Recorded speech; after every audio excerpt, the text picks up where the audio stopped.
news you can use.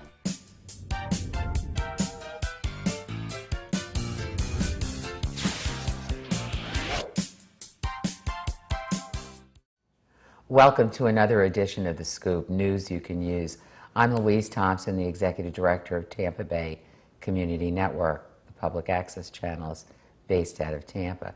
With me today is Jenna Labadie, who is the Director of Public Policy at the Mid-Florida chapter of the National Multiple Sclerosis Society. Welcome. Your chapter, how long has it been around? 50 years, and the Mid-Florida chapter services 23 counties in the Mid-Florida area with 2 offices, one in Orlando and one in Tampa. And you're doing the whole, almost the whole state? 23 counties. 23 That's counties. Like 1/3 of the state. Absolutely. And then I'm statewide, so we have an office in Jacksonville and Fort Lauderdale as well. And what kind of services are provided by the MS Society? Well, first let's talk about MS. Describe MS so that I know there's a lot of diseases out there, and sometimes we get confused which is which. Absolutely. You know, we're often confused with MD. You know, sometimes we'll hear, "Are you Jerry's kids?" Right. And it makes you laugh for just a second. But no, it affects the central nervous system, and that's your brain, your optic nerve, and your spine. And it affects usually 75% female. Usually diagnosed between the ages of 20 and 50.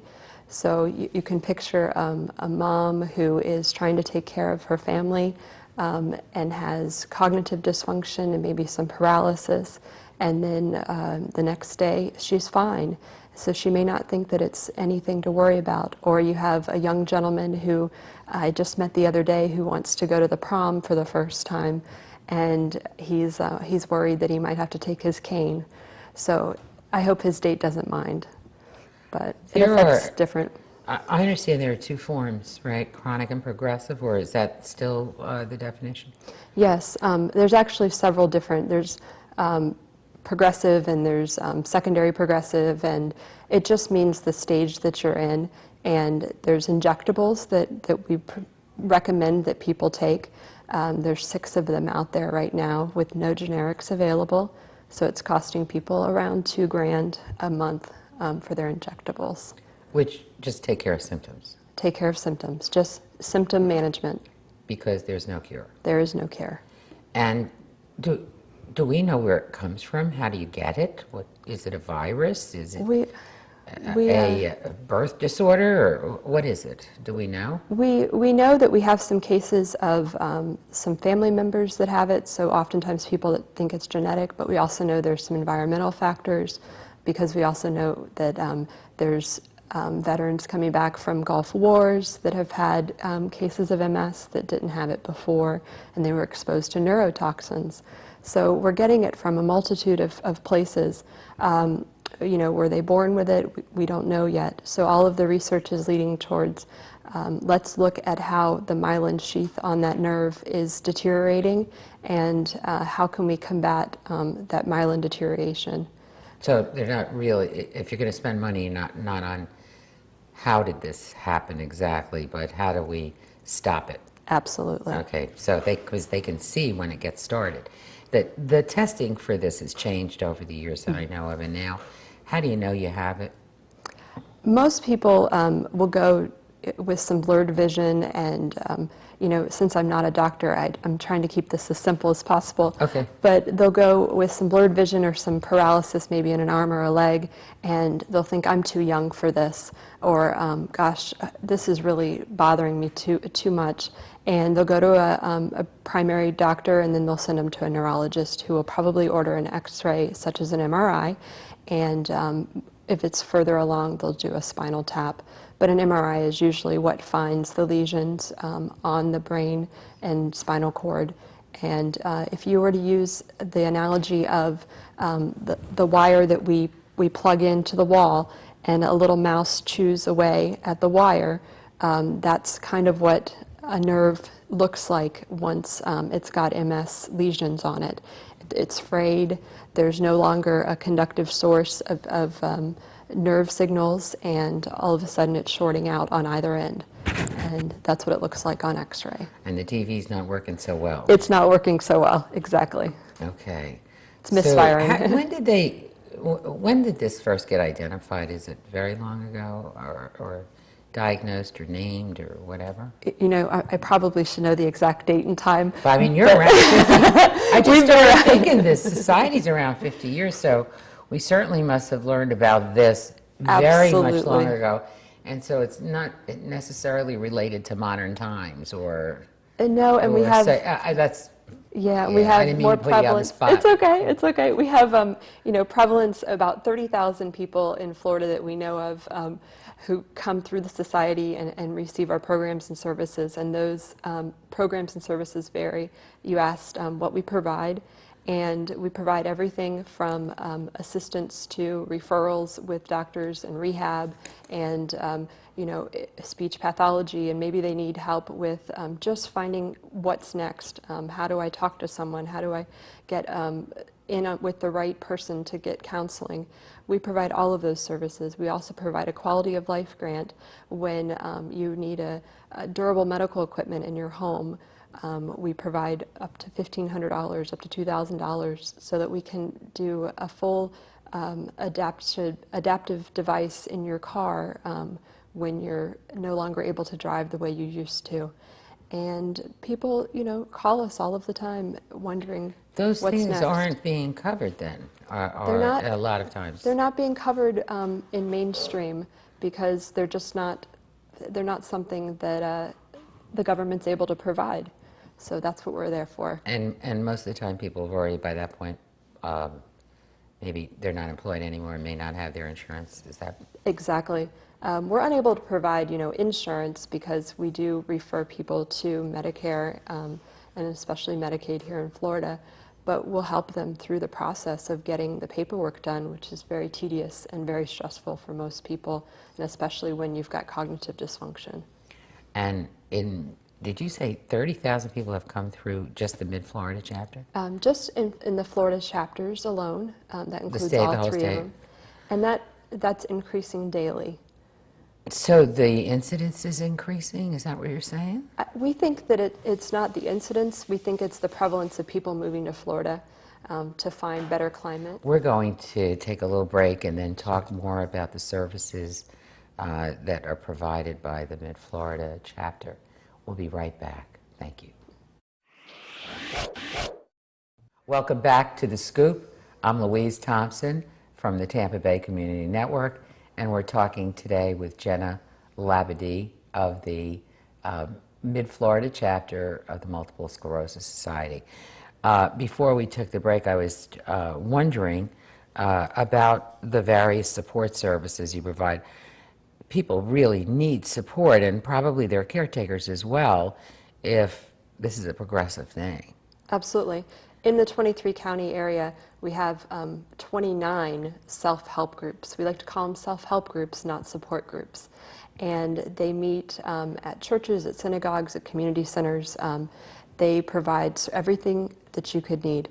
The services are, they could be social, they could be networking, they can be just basic need of talking to someone else who has MS and finding out, what does it feel like? What's my next visit to the neurologist going to be like?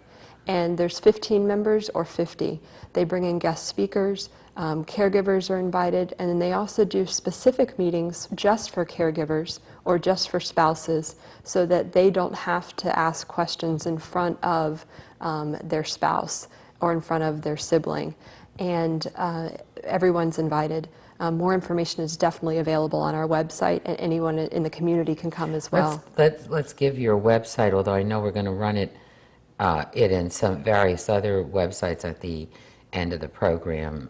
NationalMSSociety.org, Okay. and then also 1-800-FIGHT-MS, and that's the phone number that anyone can call at any time for more information. Right, 1-800-FIGHT-MS.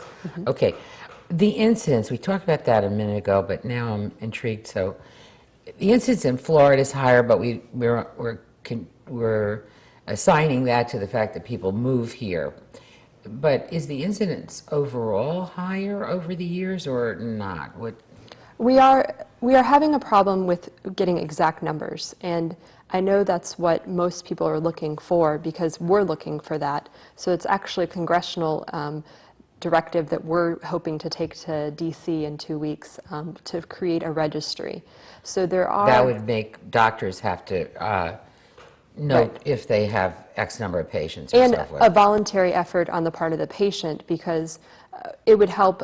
It's similar to what a cancer registry is, or ALS has a registry as well, Yeah. so that we know if there's a prevalence in a pocket in a certain part of a county, that we can look at environmental factors, or we can look at, did a particular neighborhood have certain factors that we may want to be tuned into. So the prevalence hasn't, become astronomical or outrageous, but we are noticing that there are certain parts of the country that have more people. And are we becoming more people aware? per thousand or more? Exactly. And where would that be?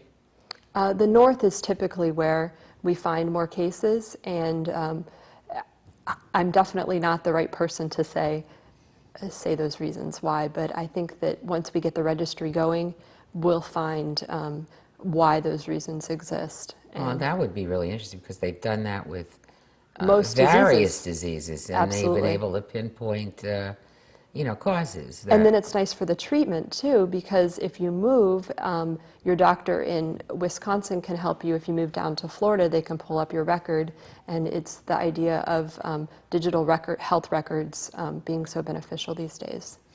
Okay, so you're making efforts with Congress to get that done. Absolutely. And that's the way you have to do it? We're partnering That's with the only way. Parkinson's. Can't do it with AMA or something like that? They don't do that? No, and actually the They have to center, be required. NIH and CDC have both said go to Congress. Okay. So that's the route we're taking. Okay. You're involved in also supporting research efforts. Tell me about those, what's going on with that, and how you support that from your group. It's an excellent effort. When a dollar comes into the National MS Society, 80 cents of it goes back immediately to research, which is rare these days, and especially in the nonprofit environment.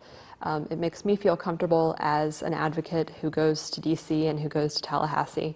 And it also makes it comfortable when we talk about our walk and our bike events, because I know that the dollar is really hard to find these days.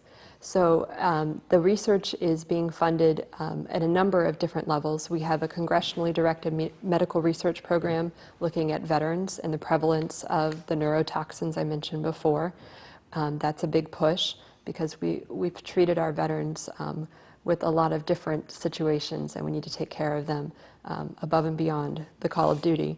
We also have a prevalence of looking at ulterior, aside from the injectables that I mentioned, what kind of ulterior or alternative medicine can we also be a part of? If we're just managing the symptoms, are there other things we could be doing for our patients? You're talking about holistic kinds of efforts? Not just holistic, but a lot of research out there to see, if there's other symptoms people are having that we haven't identified, and that registry will come in handy because maybe there is an area of a population that we're just not aware of. So there's a group called Fast Forward, which is just a subgroup of the MS Society, which is strictly research. So we've had a large group of businesses come forward and say, we want just research dollars for MS, and we will fund it. So we're very excited. Did you say earlier that there were different clinical trials even in the mid-Florida area going on? Yes, there are at the clinical universities? trials at the University of South Florida, Mayo over in Jacksonville. There's also some MS clinics, which we support fully, and all of that information is listed on our website. They're MS clinics? MS specialists that we have trained to look for certain specific disease-related symptoms, and they work with our MS clients and newly diagnosed to identify ways that they could be treated, with the new injectables. And the trials are available at most of the major universities. You've used that term before, injectables. What's in the injectable? Picture Different things? a really large syringe, and it Is goes. it an IV thing? Or No, no, it's it's something some you people get inject them it? for a week at a time. You know, they'll get a 1 week injectable, and then others will get every month. It just depends on what their protocol is. Well, but it's a medication that alleviates some symptoms, or just It okay, it prolongs the exacerbation of MS. okay, So so it's going to slow slow the things down. progression So at down. least we've gotten to that point where it's Right. slowing things down. Right. The medicines aren't great though; they're difficult. We have a number of people who have lots of different opinions about them, but it's the best thing that's out there right Well, now. we got it, so we're going to use it. Okay. Absolutely. Thank you so much. We're going to talk about in a little bit some of the events and advocacy efforts that you're doing with your organization. But we're going to take a break first. Welcome back to The Scoop, news you can use. I'm Louise Thompson, your host. I'm from Tampa Bay Community Network. And with me is Jenna Labadie of the Mid-Florida chapter of the Multiple Sclerosis Society. Jenna, welcome back. And I wanted to ask you about your organization and the kind of advocacy efforts it makes on behalf of people who have MS or are the caretakers of MS people. Absolutely. You know, when we talked about in the first segment about being compared to MD, that's what we're up against. You know, we're up against these large nonprofits who have more than 30,000 in Florida. And Jerry Lewis. Absolutely. We can't compete with Jerry Lewis. But this is not Jerry Lewis. This is not right? Jerry Lewis. Well, that's the whole ad campaign. This is not Jerry Lewis. Okay. Our ad campaign is Join the Movement. Join the movement to end MS. And we have started a statewide advocacy program to create one voice. I collected stories from advocates across the state, whether they were caregivers or persons with MS. And I wanted to find out, what does it feel like to be the brother who has two sisters and they both have MS as well as you? Or how about a retired judge living here in Tampa and she has MS who was forced off the bench? Or how about the mom who's taking care of the children? Those are all of the stories that I wanted to hear about. We've taken them to Tallahassee and we're taking them to DC. We have about 4,000 in our Action Alert Network, which is just at a touch of a button to send out an email, make a phone call, take action on any bill that I'm pushing for. Our bill this year that we're working on is the buy-in bill. It's called Medicaid Buy-in Program for Persons with Disabilities. Explain that. Absolutely. When the Ticket to Work Act was passed in 1999. Ticket to Work. Ticket to Work I don't know Act. why I don't know about the Ticket to Work Act. The Ticket to Work Act is all-encompassing to get people back into the workforce. And there was one component that allowed for persons who were on Medicaid to be able to return back to work and still keep their Medicaid benefits if they exceeded the 20 hours or the salary threshold. If they didn't exceed 20. Right. Okay.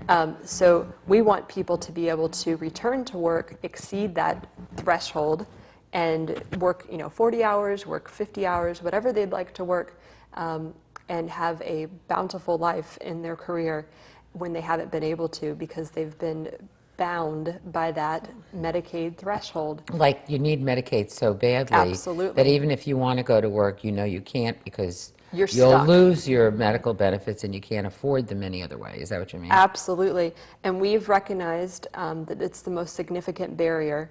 Healthcare has to be number one. It's the priority of everyone in the MS Society, as well as 30 other organizations across the state. And looks like our new president, too. Thankfully. Thankfully. We're very lucky. Yeah. So we have joined efforts with all of these organizations to say we want Medicaid coverage to be extended for persons who want to return to work with disability, and we are ready to get them back into the workforce. Well, it won't cost any more because It's just extending the benefits. the folks, well, they're on Medicaid now. They're already on Medicaid. And they just lose it if they go to work. Right, you would lose. So it's not costing anymore. It's not or costing am I writing anymore. your campaign for you?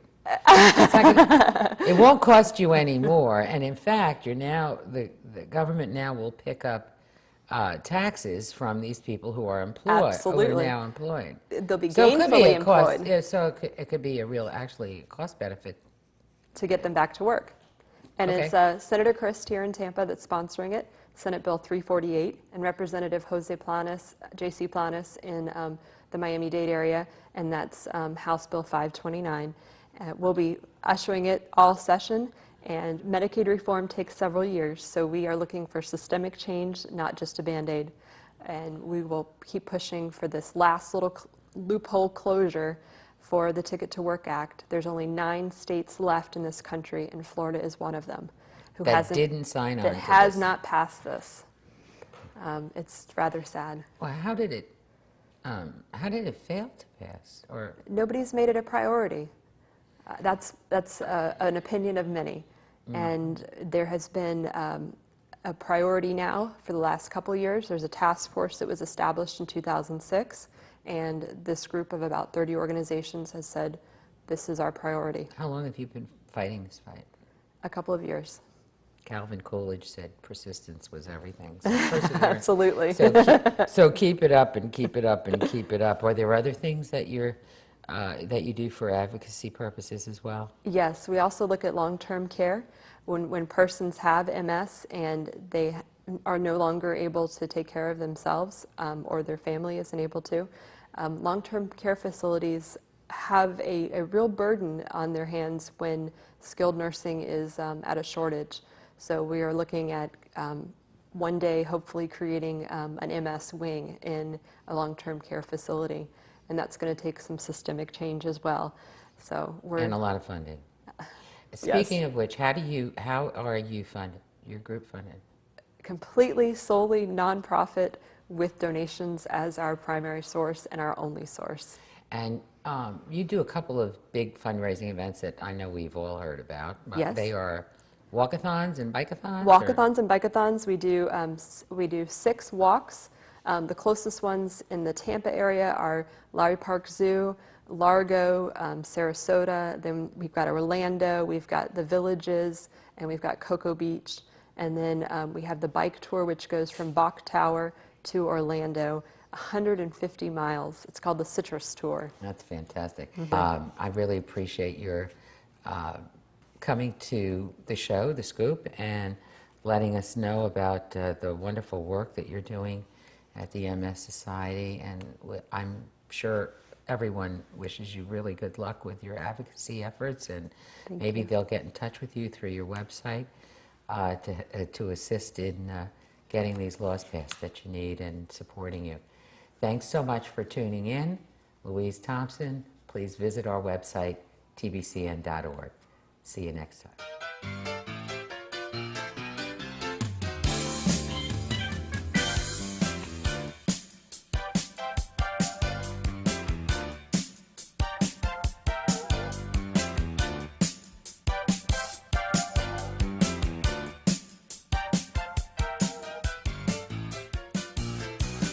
News you can use.